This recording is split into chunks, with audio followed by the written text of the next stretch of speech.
Hi, everybody. Welcome to a new podcast on dorkdaily.com. We're calling this one Back to Action.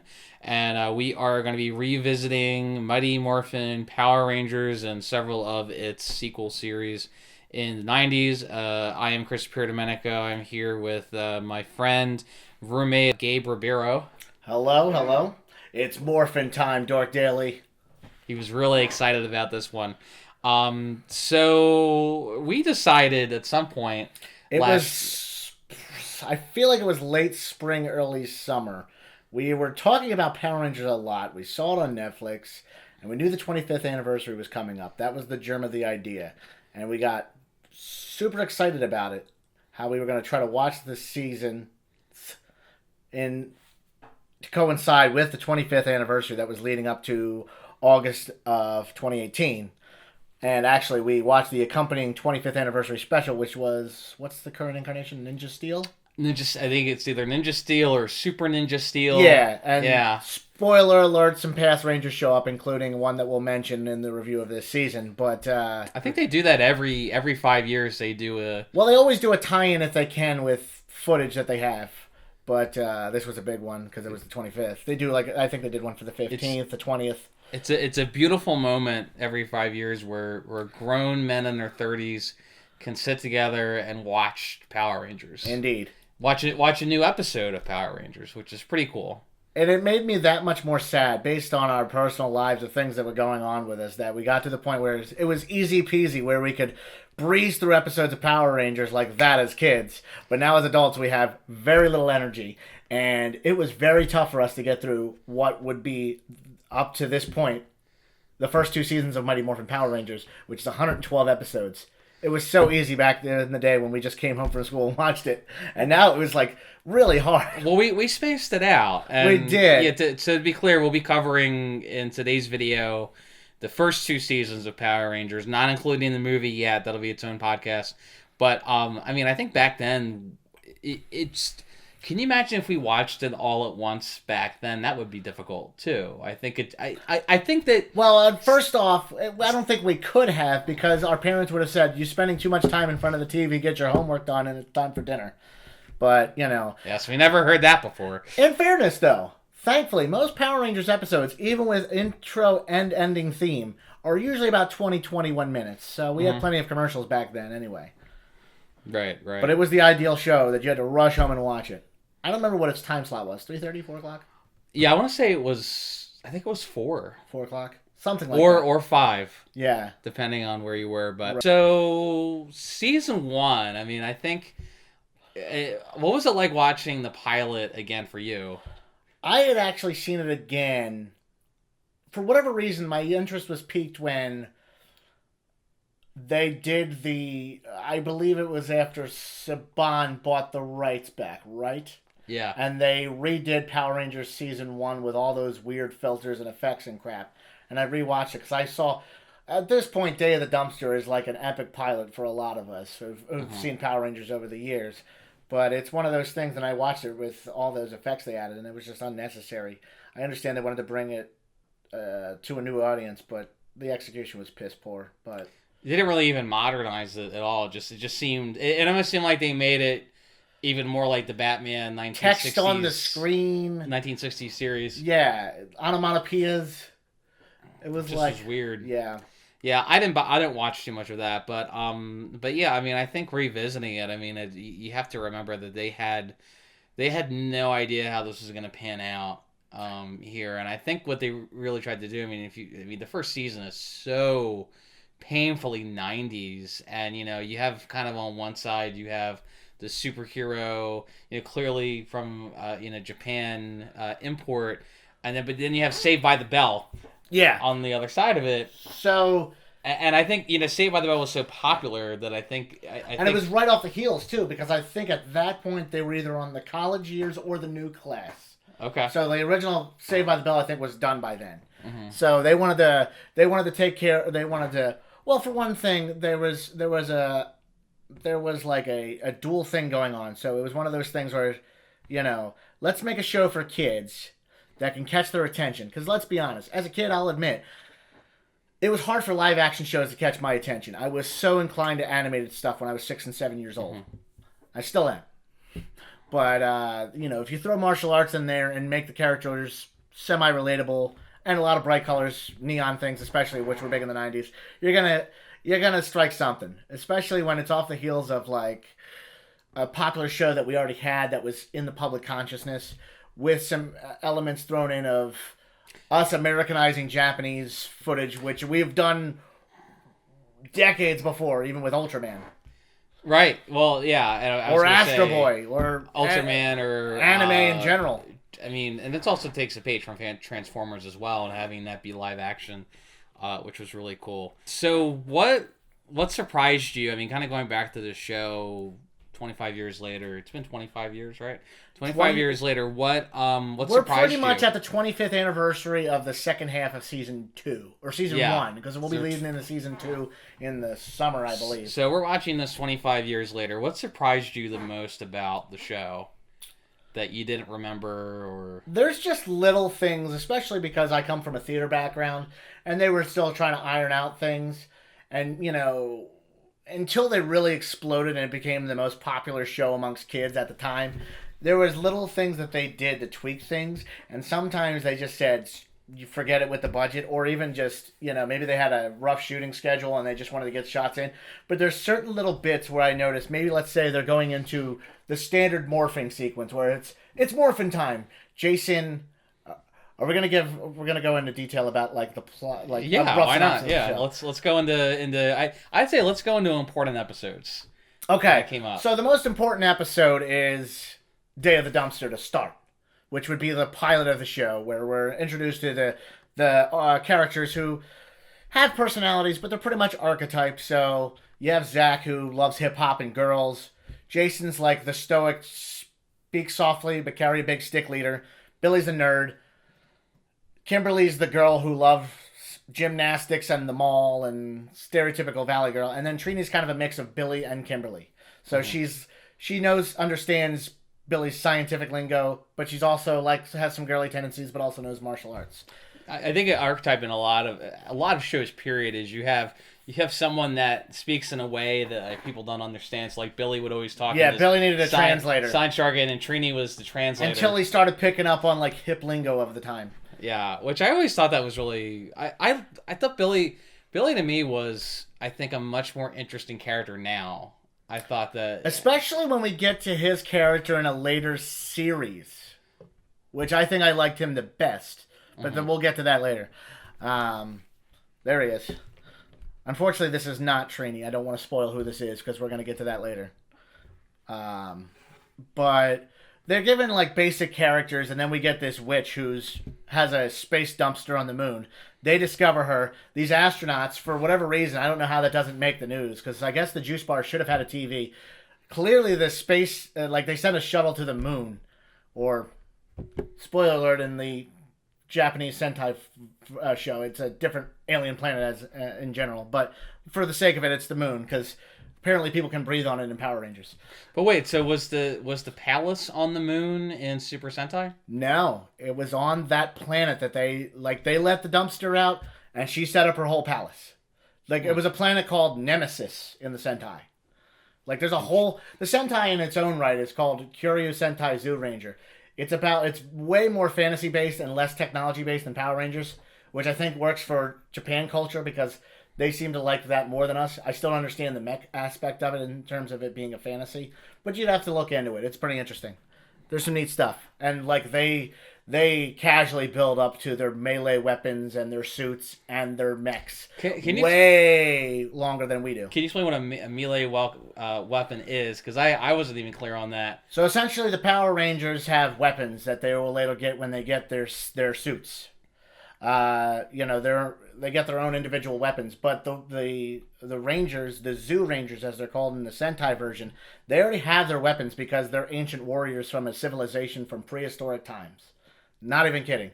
But then they get upgraded when they become the Rangers, like when they get their Sentai suits and whatnot. They even have bikes in the Sentai, but right, which I think they got later. We got a couple glimpses of that in the show at some point. Yeah, we did. which I don't know why they needed them, because spoiler alert, as we're going to learn soon, the Rangers can teleport. So They I don't can know why they teleport, need... and they can fly. And they can go to other planets, so I don't know why they need bikes, I guess, other than looking cool. For toys.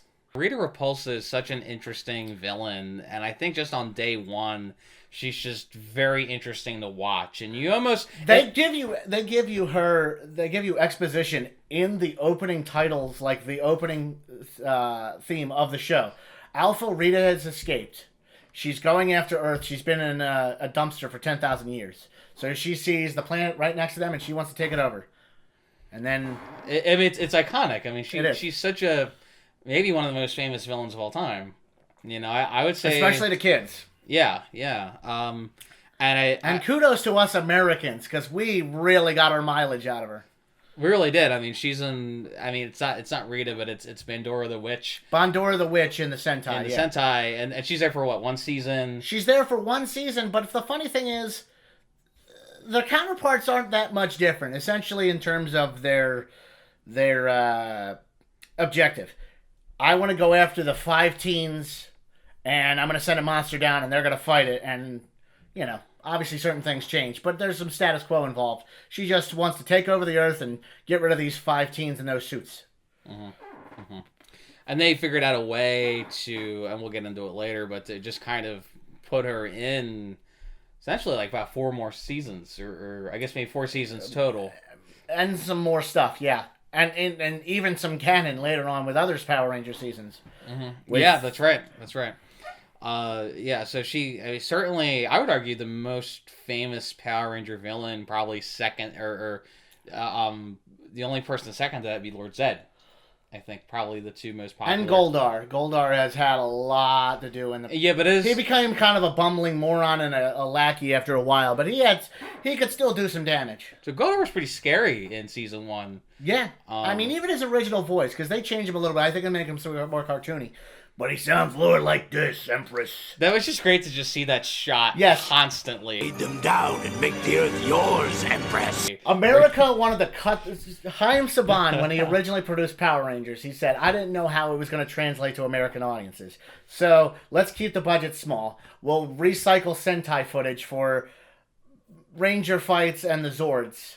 And let's have a lot of recycled shots of Rita and her gang up in the lair, and there is a shot at least in 10 episodes where Goldar is shaking his sword going. No, that was... And then they just insert dialogue. That was every episode of season 1 he was doing Pretty much. And it's funny as being a video editor myself, looking back now. When I was a kid, like, I did notice, like, oh, that shot looks kind of off. Like, there's something... The brightness is a little bit different. Well, I think Japan was still shooting on film, and we were shooting on tape. Right. But even little things like, Tommy's shield looks completely different. Oh. Looks terrible in the American version. At least they fixed it for his later incarnation. Oh, did they fix it? For a later incarnation that Tommy is playing. I don't want to get ahead of ourselves. All right. But it was a lot of fun for us, I think, to figure out, okay, when are they cutting from... When is it American footage and when is it Zoo Ranger footage? And I think there's a couple times where we were it's borderline because it was pretty good. Mm-hmm. Maybe it might have been the fight choreography or they got the monster suit of the week. Right, yeah, a lot of it would depend whether or not the American studios got the costume. And it was painfully obvious when they didn't have it. But we'll get into that in season 2 because I got to tell you, I think season 1 really what they had going for it was I think the monster fights were really good. The monsters are more memorable for a specific reason, too. For one thing, we're adapting Kyoryu Sentai Zoo Ranger for the show that we're watching, Mighty Morphin Power Ranger Season 1. And there's something happening in the second half of Season 1 that we'll get into later. But the monsters are more memorable because the Rangers straight up fight them. Right. When we get to Season 2, they're keeping the Ranger suits and they're only using Zord footage. And the monsters aren't nearly as memorable because we don't see the Rangers fight them as much. And they're going to use a tactic that is very interesting. Right. Well, so I think the Zord fights were also a lot longer in season 1. Yeah. You have Megazord. Even if it is wearing my Megazord shirt, thanks to my friend Jason Damon for this. classic. It's like Yes. Optimus Prime meets like Voltron. Like his design is pretty much that. And oddly enough, Sentai outdates Voltron. So if Voltron wants to cite that Power Rangers stole the Megazord, they're wrong. So do we agree that the original Megazord best Megazord?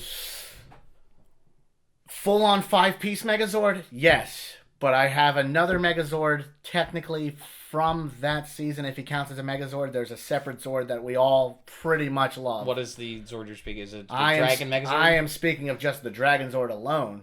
Okay. Because he comes out of the ocean and he looks like Godzilla. No. And he's summoned by a flute, which is just equally as awesome. And weird, but awesome. Just he's playing even the though flute. That's with a dagger with a mask, so I don't know how you blow into it. Right. But no, I'm saying full on 5-piece Megazord. I mean, clearly. Yeah. I mean, the most memorable one, and I think you have that with any of these big franchises that have been around for decades. I mean, even Pokemon, you remember Generation 1 more than any other generation. Yeah. And there's sort of that's fair and unfair, I think. But I just remember with the original Megazord, we just got such interesting battles.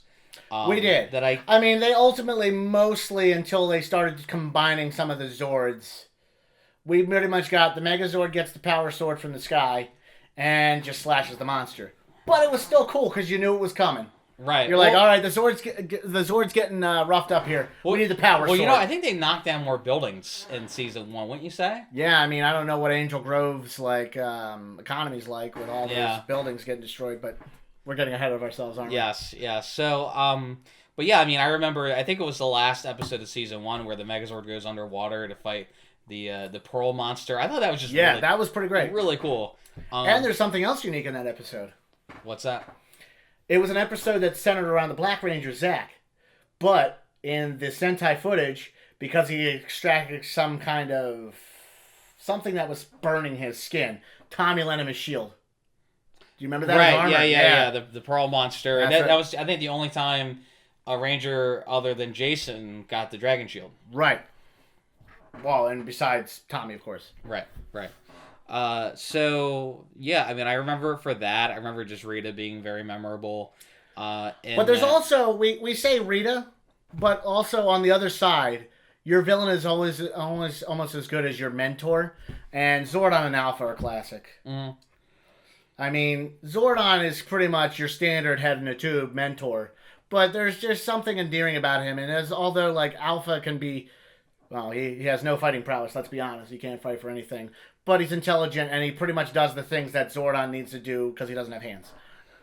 Well, yeah, but I think, like, in those... Yeah, I can get a little annoying, but we love Alpha because he has some charm. But I think the villain, just in a lot of ways, is just much more interesting. Like, you're waiting to see, what is she going to do now? It didn't help, too, that we also, with the Rangers, we pretty much got basic character types. They don't really get an arc, and it's probably because of things that happen in terms of behind the scenes. Well, if we're talking season 1, I mean, they extended it. Yeah. I like that different episodes were focused on different Rangers and kind of... Yeah, and it explored them and, like, their family relationships or an extension of the character personalities of how they would handle their situation. Like, obviously, one that really stuck in my head, and I remember telling you when we were watching it, is the episode where Billy's afraid of the water and they fight the fish monster. Mm-hmm. Where the rest of them are just scuba diving for some reason. Right. And I know they revisit that a little bit because Billy, I think they fight a bunch of fish monsters. They fight a lot of things. 1 and 2, and they fight sports monsters a lot too. I know. There's one. I can't remember the I don't remember. Are you talking about the Rhino? Is it the Rhino? The Rhino football player, the putty football. There's players? That one, but there's also there's that armadillo that's the soccer thing too. Yeah. And then there's that one. There's one that has like a baseball mitt. And yeah. So, but the one in particular, I don't remember if it was a sports theme episode, but I remember Squat and Babu were hanging out in the bleachers. And this is actually Sentai footage, and this cracked me up because I totally forgot about this. Because usually you don't think they're going to be part of the action. The Black Ranger just storms out the bleachers, and they're like mocking him, and he just smacks both of them. And I fell out laughing. I think we both fell over laughing. I was like, when did that was like, I don't remember that happening, and that's just so much funnier as an adult. Oh, it is. Because they're just trash talking him. He just runs up there and decks them both. I really liked how the Power Rangers were, in a lot of ways, they were very basic archetypes. They were kind of like the good kids and everything. But I thought it was a good message for kids, though. I thought I think Saban's trade-off. It says, okay, the parents are going to complain that this show is too violent for kids, so every episode, unfortunately, I don't think they might be on the DVDs. We don't know. We've been watching it on Netflix, but they do like PSAs at the end of episodes where be good to the environment, teamwork, never start a fight, just only retaliate in forms of self-defense, but always look for an alternative, things like that. And I think that was the thing. They were saying, okay, parents who are complaining that the show's too violent, here's our trade-off. I think that was probably part of it, and I mean, the show... And I mean, it's a show for kids. The episodes themselves are almost like PSAs as well, but, you know, I was enjoying it. There was the one, I swear, like, they were just tree huggers. Weren't they doing, like, a time capsule, but they were also, like, part of the Angel Grove, like, Earth Day thing or something? They were always cleaning up somebody's garbage. And what was great about, just because they were all just really nice kids, is that, like, every time one of them just started acting like a jerk, they couldn't figure out why. There was one episode, I don't remember if it was season 1 or season 2. You're like, do you think it's... Oh, no, it was Zed. So it was season 2. Do you think it's Lord Zed? I'm like, oh my god, it took him this many episodes to figure out one of the Rangers is actually straight. Well, that was point when a Ranger acted weird or acted like a jerk. They're like, I don't know what's happening with Tommy or Kimberly or Billy. But then it was always a spell by Rita, and it's like, you know, after the first 3 times, you think they would figure that out. Because like we have 60 episodes in the first season. There's going to be some Rangers acting strangely, a lot. Yeah. And it's usually they just act really petty about something. Yeah, it's something dumb. I guess when they start acting like a normal person. I think we're thinking about the same thing too. There's that one episode where Kimberly even has the sassy morphing sequence because she was like being, you know, in competition with Trini at a bake sale or something. Right. It's like, it's morphing time. That's the thing. I think when there was a variation of some kind, I think it made it more. It's when they made the Rangers more human and less goody goods. Yeah. So the initial final episode of the series was a two-parter. Doomsday. Yeah, which is actually the Sentai equivalent. But the Sentai had 50 episodes. We're not going to use everything because there's a lot of footage of them not in the suits, obviously. Right. And we just dubbed over the suits. And then they created something, so they ran out of footage, and Saban, hold on. Saban basically said... Can we build to that, though? We have to build to that. Okay. So, that's one of the story arcs in the season. So we get our basic archetypes. So Zordon and Alpha, they give them the power coins. They morph. They fight Rita and the monster of the week. You know, there's not much in terms of story until we get to, as a kid, which was pretty epic for us, especially because of its long-term consequences, was a 5-part story arc, the Green Ranger story arc, and it gave us... Green with evil. It gave us pretty much the ambassador of Power Rangers in terms of character and actor. Jason David Frank as Tommy Oliver. Uh-huh. And, you know, some people love him, some people don't. But I tell you, he's good to his fans. I mean, all the Power Rangers they are pretty good to their fans, all the actors. Yeah, you know a few. I've met a few. I met one, and I didn't even know she was a Power Ranger until after the fact. I met Amy Jo Johnson and David Yost. They were both great. They were really, really cool. I know they appreciate the fans, for sure. But we got to a point where it was like, oh my god, there's another Ranger, and it's evil. Because we all just want an evil Power Ranger going up against the rest of the Rangers, which has its own equivalent. Check it out in the Sentai if you want to. It's really cool, but the storyline's way different, except for one thing.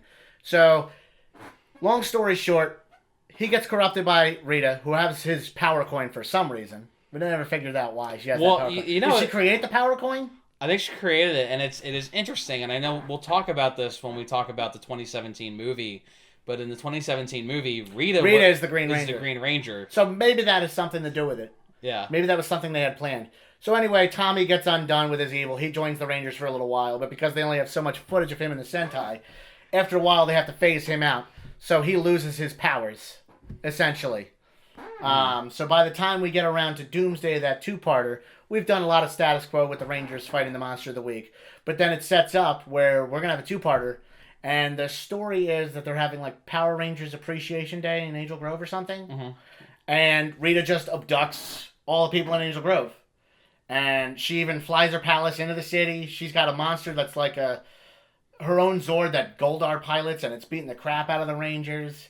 So it's a pretty big deal. Rita really did, I think, a great job, probably even better than Lord Zed, of just having a strategy like, let's get him here. It was like a. I feel like she was petty though. She sent the putties to destroy Kimberly's float.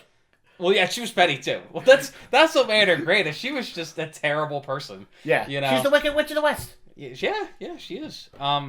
But just seeing like she always I remember watching it and she always had multiple ways of getting the Power Rangers at once. Yeah. And kind of outnumbering them, and I didn't really. I think after season 1 we didn't see that as much. There wasn't really that 2-pronged approach. No. Well, not until we get to something later.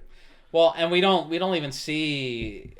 We get brief glimpses of it in season 2, but I think you know what I'm alluding to. Rita had some great plans that I think almost beat the Power Rangers in the first season, especially in Doomsday, and ultimately the Rangers beat the Zord where they have the Ultra Zord, which is Titanus, which is that. The Brachiosaur that they can. Yeah. So essentially, it's just toys with a ton of weapons that they just fire at this thing, which is cool because you revisit that. I'm like, man, the Rangers were just stacked, and man, I wish I had that as a toy. And now as an adult, it's like hundreds of dollars. But the one thing that I remember you and I was like, we really got stoked about because they kind of phased Tommy out. I don't know why. They could have kept him on as a character on the side, especially because he was clearly Kimberly's boyfriend. But then he's gone for a while, and at the end of Doomsday, when they come back and all the people are restored and they have the Power Rangers Appreciation Day, Tommy shows up with some kids. I'm like, oh my god, I forgot they brought Tommy back. And right. So that was always cool too. That was another thing about. There's little things that you forget, but I want to get back to a morphing sequence. Well, I want to point out something else that was interesting about season 1, and I guess also season 2, was that you mentioned Tommy.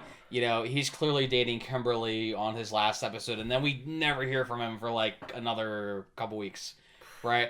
But in seasons, you mean like a lot of weapons and like story elements too. In seasons 1 Weapon and of the 2, week. In seasons 1 and 2, a very common story thread was that the Rangers would meet somebody new. They might not get along at first, and then they actually get along. Yeah. Like, well, I guess we're really good friends now, and then we never see them again. Or the Rangers get a special weapon from Zordon and Alpha that help with this one battle, and we never see it again. Yeah, but that's less annoying. I but guess that's like a toy thing or a Sentai thing. Yeah. What else? Season 1. Well, after Doomsday was ending, they thought at least bare minimum that was going to be the end of the first season of Power Rangers, and maybe they'd find a way. But the show was hugely successful. So then Saban commissioned Toei to say, hey, I'll pay you guys to just make some new original monsters, and we'll fight them with Zords and the suit footage, and we'll incorporate it into plots. Toei's the Japanese company. Toei's the Japanese company that produces Super Sentai. So they paid them essentially to just make up their own monsters for America, but it's still Japanese footage. Well, and it's interesting because this new, and they called it Zoo 2, is kind of what they refer to it as. The Japanese company incorporated elements of the American show into their footage. So you saw the relationship between Tommy and Kimberly. Well, we're getting ahead of ourselves because there's a 2-parter where a few episodes into that new footage, the Rangers' parents get abducted by Rita and Goldar, and they want to do an exchange for the power coins. And of course, because they're villains, they say, nope, we're keeping the power coins and your parents, but they still have Tommy's dragon coin. So I think Zordon does he gives him some energy from the morphing grid or something. Right. The morphing grid's never fully explained what it is. I think it's just a power source for the power coins or whatever Power Rangers source that you are for the specific season. The morphing grid's like the national treasury. There's always something stuff in there. Zordon doesn't even completely know about it. Yeah. But they bring Tommy back. So they incorporate Green Ranger footage into the Sentai as well. So then we get back to Tommy and Kimberly being boyfriend and girlfriend again. And then we pretty much play the rest of the season out. Because outside of Tommy or Doomsday, there's pretty much no multi-parters. It's all just Monster of the Week. So we have Green with Evil. Then we have the Green Candle, which we neglected to talk about. But that's where Tommy loses his powers because Rita puts his power into a candle that if it drips down to the end, his powers are lost forever. But they hold on to the power coin so that she can't corrupt it. There is a great fight with Unmorph Jason and Goldar in that, though. I totally forgot about how great that fight was. There are a lot of great unmorphed fights, I think. Yeah. In Like, because the Americans had to say, okay, we got to make do with not having Sentai footage for this, so let's do our best. And they did with that. That's one of the better things. Yeah, and kudos for to the actors, some of the stunts they had to do. Yeah, and they had long hours. They really did. And long shifts and weren't getting paid well, which is something we're about to get into in a little bit.